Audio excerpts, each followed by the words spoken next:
Hello all, Jeff here with a new video with the Bathurst 1000 on this weekend. I thought I'd do another one of these ultimate top 10 shootouts. This time it's the Bathurst winners from the 90s. 10 of the 12 Bathurst winners from the 90s are available as mods on Assetto Corsa. The VT Commodores are not available yet, so you won't see the Perkins 97 car or the Murphy Richards VT. But the rest are here, so let's check this out. So here are the cars for the 90s Ultimate Top 10 Shootout. Let's check them out. First up is the car that broke the turbos. It was the VL Commodore of Alan Grice and Win Percy. Second will be the 1991 Nissan GTR of Jim Richards and Mark Scaife.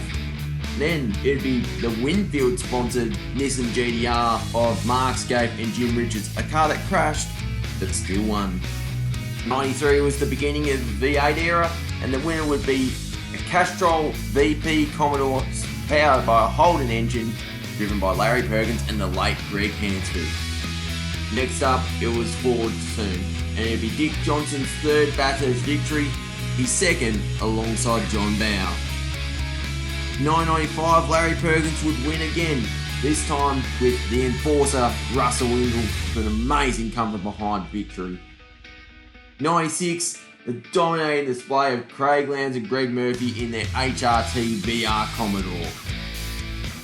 Then there was a TV rights dispute. The 97 Great Race winner for the Super Tourists, the Brabham brothers, Jeff and David. Bruce McAvaney, you forgot about this.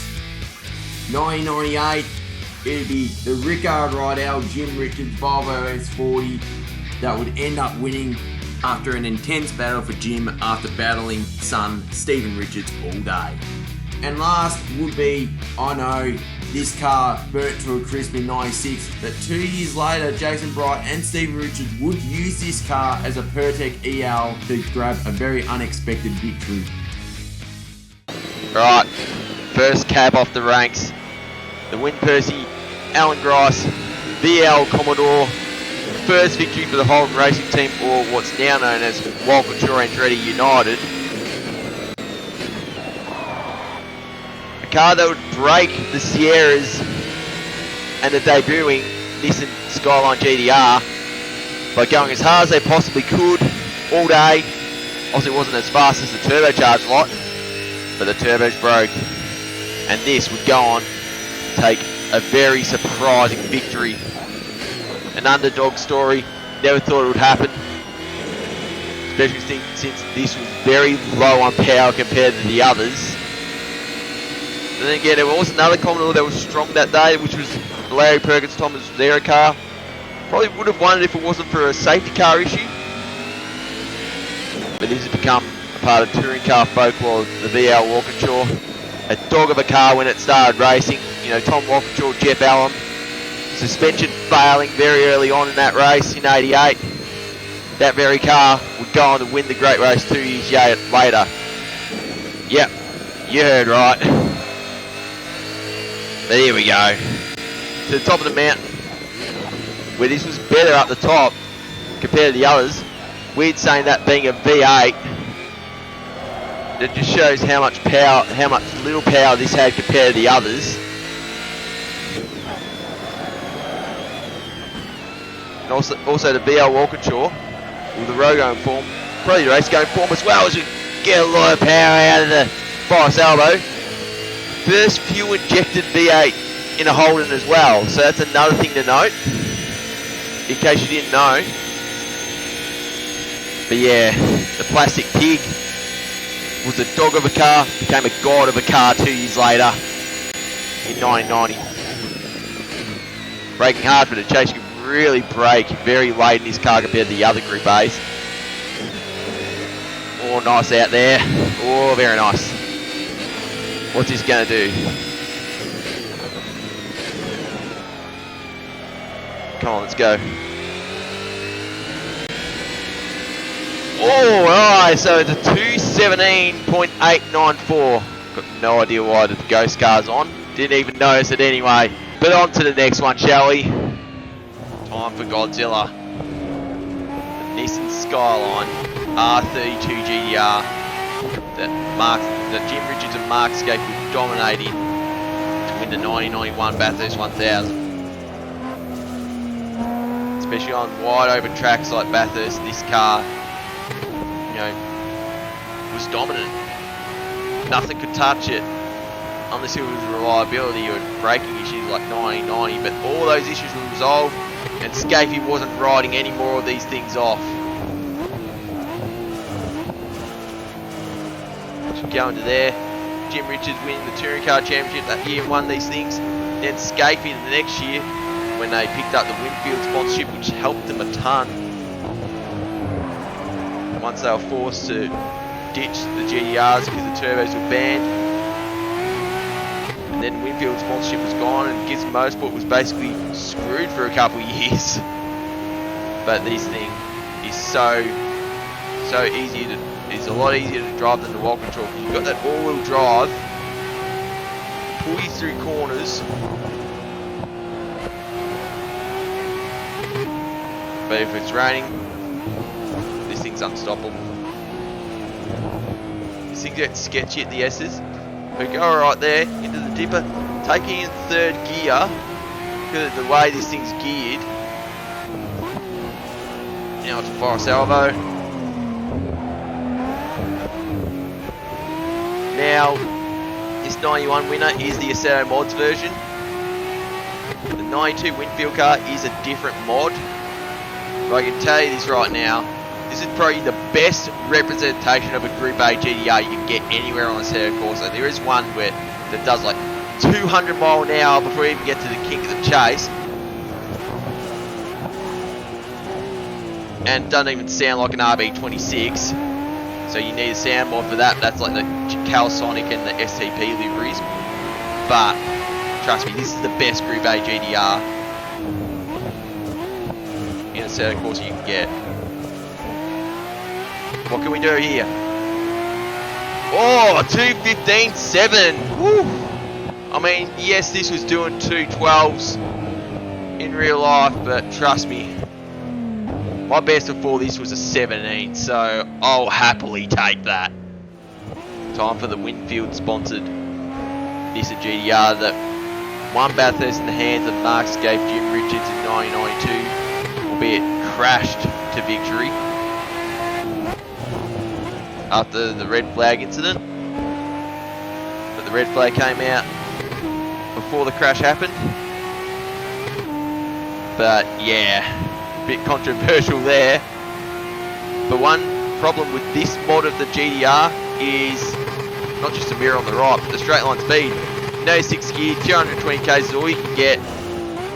Longest gears you can get. I mean, I could have used car tuner, but I'd rather just drive them as they are, to be honest. So we need to fang this thing around the top of the mountain to try and get some kind of pace out of it, because we know all that pace is going to be gone by the time we get to Conrod. So yeah, Jim Richards would call these modders a pack of so-and-sos, for not including longer gear ratios, but I mean, this is fine for somewhere like Amaru or Brands Hatch Indy, but what can you do there? Yeah, it's fine on shorter tracks, absolutely it is. Here we go. Keep it straight. Oh, hit the wall there, we'll keep going though. Trying to go as hard as we possibly can here.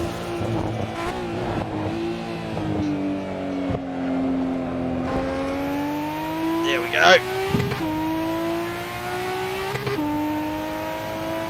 Come on, let's go. But this is what happens when a Nissan GTR smokes a full pack of the Winfield 25s. That's all you get for speed. However, you can brake late in the chase though.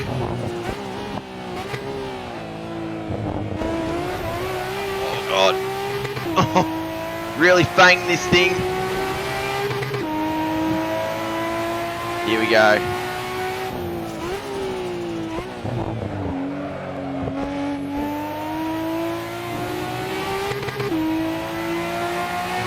$220.6. Yeah, no good at all. Longer gears or a 6th gear would fix this car. But anyway, on to the next era of Bathurst. First of the V8 supercars, although in 1993 they were just V8 touring cars. VP Commodore, Castrol VP Commodore of Larry Perkins and Greg Hansford, the late great Greg Hansford. First Bathurst victory for Larry with his own team. Greg Hansford, a gun racing driver on 2 and 4 wheels. Sadly passed away 2 years after his Bathurst victory. So let's go. And you know, it was a bit of an underdog victory this one here. He started from pole, Larry. But most of the top running, all the top running Holden teams in 93 are running the Chevy sourced V8, whereas Larry stuck with the old Holden V8. It worked out, but then got to the point where they think, oh, that Holden engine's too good, can't run it anymore. So yeah, it was banned from 94 onwards, although I'd imagine a lot of the privateers would still be using it. But yeah, nice out of there. Larry Perkins' son, Jack Perkins, recently restored this car to its 93 Bathurst win glory. A lot of work went into it because it ended up being upgraded to a VS. So it was a lot of work finding parts to upgrade to a VP, downgrade it to a VP and find all the correct parts for it. Bit of labour of love that Jack's put into it. Check out the Perkins Engineering YouTube page. It's amazing just how intricate the detail they've had to go into to make it as if it raced in the 93 Bathurst 1000. So cool. Anyway, chase. Can we get it stopped? Yes, we can. Just. Don't know how we got it stopped, but we did. Oh. Down to Murray's.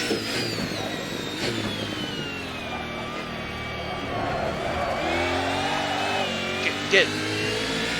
Oh, 13.9. That took a fair bit of effort. I mean, Larry did do a 13 flat in this thing in real life, but apparently there are some updates to come for this mod, but I'm happy with that. Let's tackle some more V8, shall we? One of only 2 Fords to win Bathurst in the 90s. First one, right here, the Shell FAI EB Falcon that Dick Johnson and John Bowers drove the victory. 1994. After JB held off a young, charging, debuting Craig Lowndes to end up winning the great race. Lansy did get by Bow around the outside of Griffin's Bend just up here, but JB would take the lead a lap later and would go on to get his 2nd victory at the mountain. And it would be Dick Johnson's 3rd victory. And the last for car number 17 until Scott McLaughlin and Alex Kremer would take victory in a Mustang in 2019.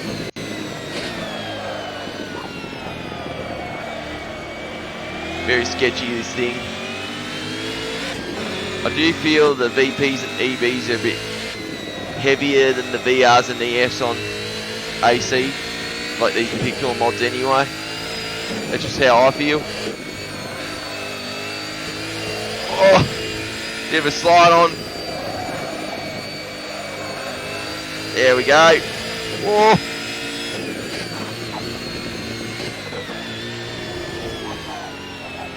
Oh, nice. Nice through there.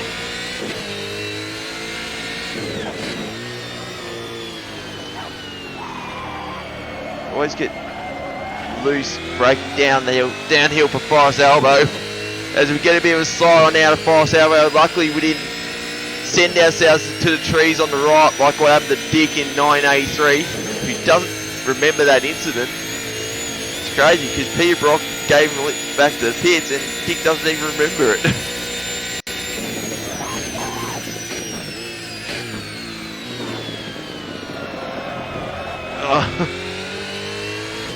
Crazy, like the top speed of these 90s V8s are pretty much the same as the supercars of today.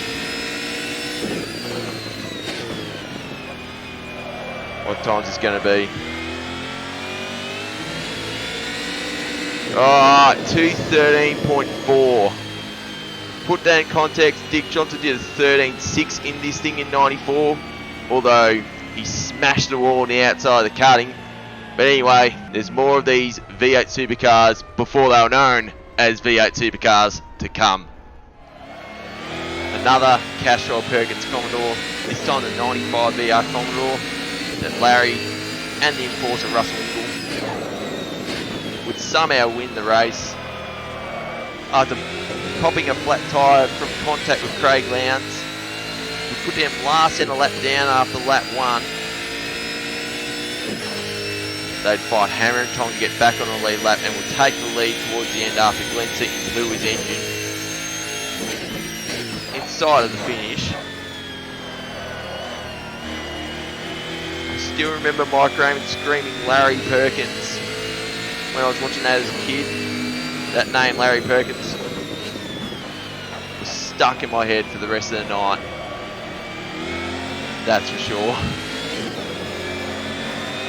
Right, nice through there. Like, especially at the top of the mountain, this thing is so hard to drive because you've got the same kind of power as today's supercars, but nowhere near as much grip. Nowhere near as much grip.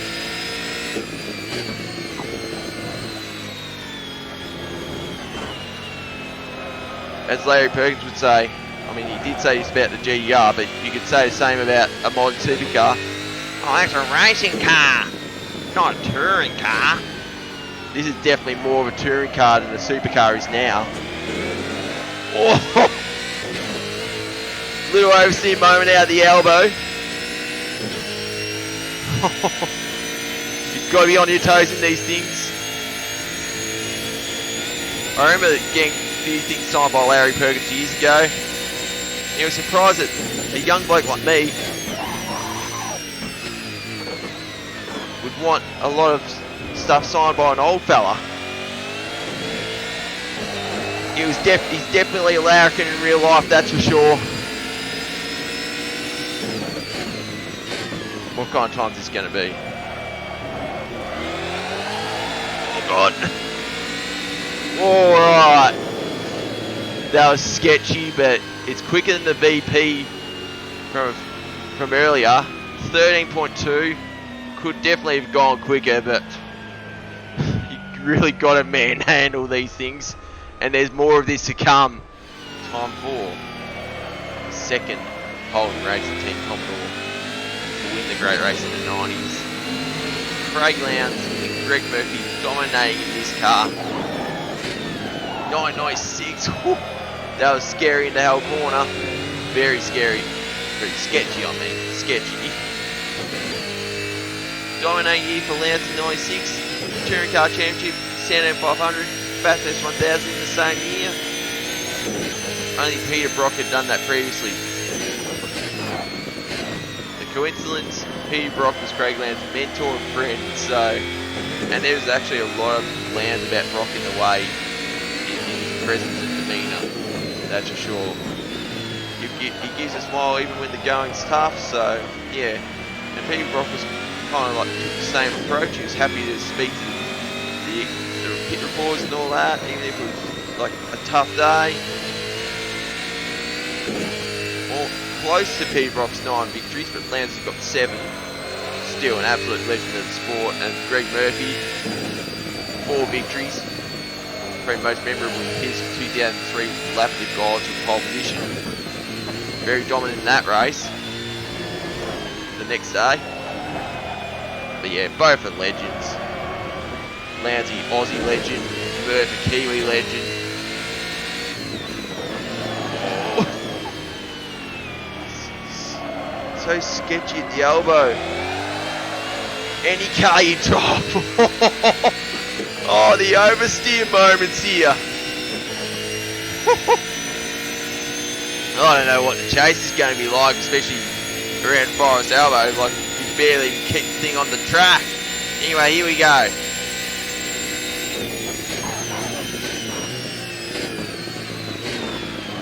Oh, get stopped. Now keep in mind that this car, this mod is the exact same as the Larry Perkins car, so I've actually recorded this car on a different day for the sake of fairness. Oh, that was sketchy at Murray's. So 2:12.8. So we have bettered the time in Larry's car, but time for something completely different. The Diet Coke BMW of brothers Jeff and David Brabham, which would go on to win one of the Bathurst 1000 that took place that year, all because of a TV rights dispute. Basically, the Australian Touring Car Championship of V8 Supercars was on Channel 7 for a long time, but there was a new TV deal with Network 10. Being a standalone race, at the time, Bathurst was still Channel 7 land. No pays agreed, so these Super Tourers did the official great racing 97 and 98. Cars from Australia and Britain, or Aussie and British teams that is, whereas the V8s do their own race later on. But look at the grip of a Super Tourer. Flat at Repark, and Sulman and the Great, have a look at this.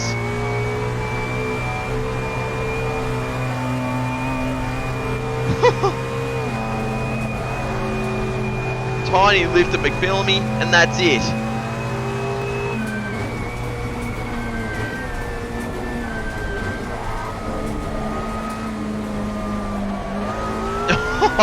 Oh, these things have got so much grip.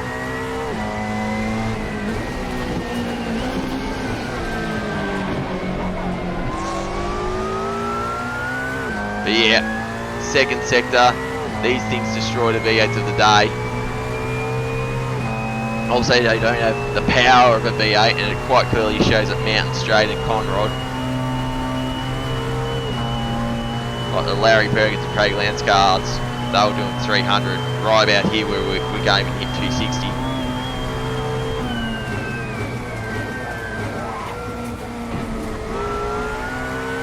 There we go. Right, what kind of time can we get here?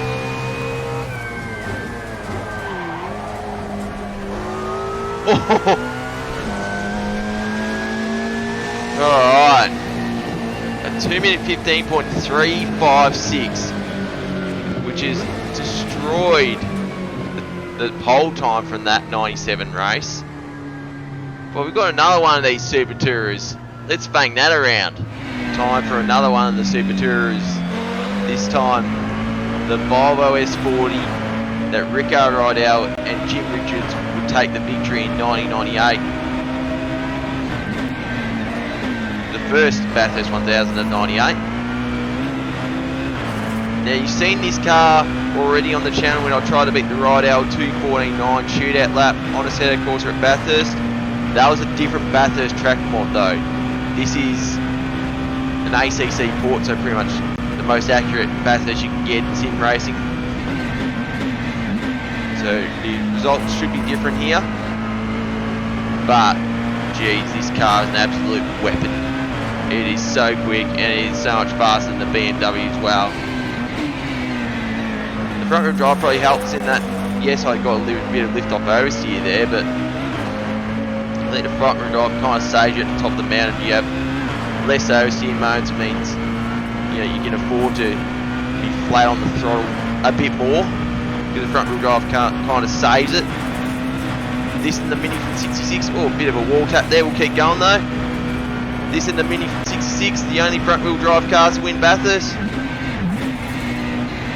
And the only 5-cylinder engine to win the great race. Bit of oversteer there. Whew. This thing's an absolute weapon.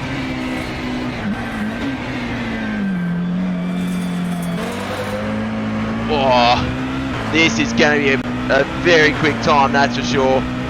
Like, I mean, really quick. Oh, this is such a fun car to drive. It takes a bit of takes a bit of time to get used to the front wheel drive and the lift off oversteer. You know, you mean flipping the downshift even though you don't really have to. V max, that's max gear ratio as well.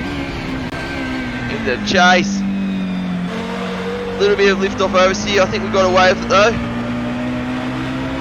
As we power down to Murray's corner, what are we going to get out of this? Alright, here we go. Oh, 214.2. There you go. So, you know, the car that came second was a Nissan Primera of Matt Neal and Stephen Richards. Well, rare about the drive of the car, Stephen Richards took the victory 1 month later. So let's check that out. And here is that very car that Stephen Richards drove to victory with Jason Bright. I know what you're thinking, it's the pack leader Falcon that got burnt to a crisp in 96. It is. But that chassis raced on afterwards. As Alan Jones used the car in 97, it was upgraded to an EL Falcon, which is not available in Assetto Corsa as of November 2021. And then Stone Brothers Racing would use this car a few times in 98, including Bathurst, link in the description below.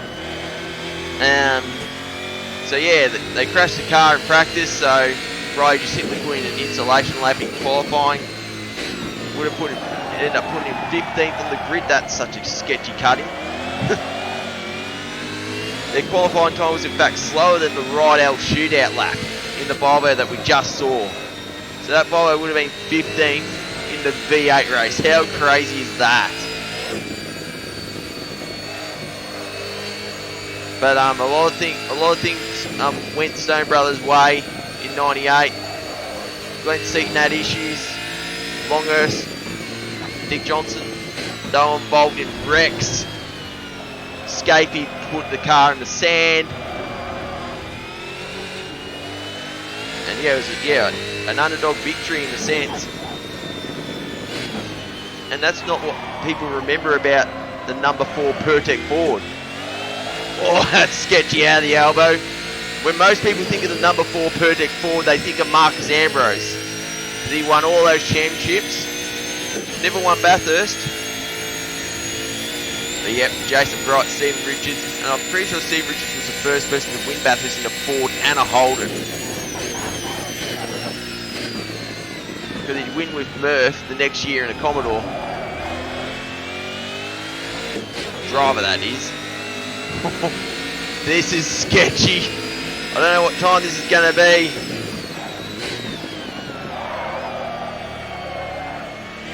Can it beat Lowndes? Oh, just misses out on being the top dog of the 90s shootout.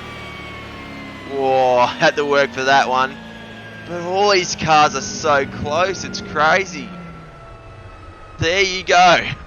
So there you have it. The Craig Lowndes, Greg Murphy, HRT Commodore has come out on top, but the top 6 cars were separated by 1.5 seconds. So that is just crazy how close the top cars were, especially the V8s. But you know, the Volvo did a respectable time as well. So yeah, that was good fun to do. It took a fair bit of time, but yeah, I hope you enjoyed this video as much as I did making it.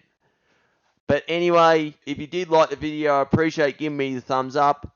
Leave a comment, let me know what you think. And if you do want to see more of my content, maybe consider subscribing and tapping the notification icon.